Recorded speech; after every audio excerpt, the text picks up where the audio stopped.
What Vela does is it assists fashion brands to go online in Indonesia and to run their online presence here. So we do everything on behalf of the fashion brand. We build their websites, we run their marketing, their payments, all the way through to warehousing, distribution and customer service. So really the point of it is to give international fashion brands the opportunity to sell online in this huge and growing market. Now, in terms of competition itself, there aren't many firms here that do what you do. Why do you think that is, Susie?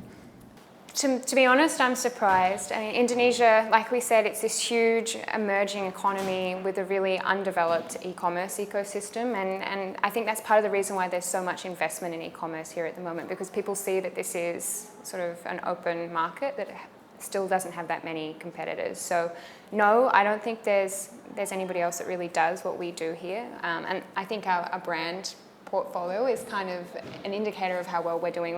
We work with brands like Havaianas, C. Foley, Lee Cooper, G2000, some of Indonesia's most interesting fashion brands, and nobody else is really providing them the kind of support that we do. What have been the biggest challenges so far? I think there's different sorts of challenges. There are the challenges in e-commerce, which everyone shares. Payments are really tricky in a country like this because a lot of people use things like bank transfer. You compare that to what happens in Singapore or in Western economies, and the majority of e-commerce transactions would be in credit cards, and that's not really possible here. I think the distrust of the online is something that is maybe a first order barrier, and there's actually quite a lot of research about what people look for out of an e-commerce provider changes from when they make their first transaction to afterwards. The first time somebody buys or tries any new product, there's always a little bit of hesitancy, but a lot of our research and research from Google shows that as soon as somebody makes that jump to online, all of a sudden they stop worrying about trust and fraud.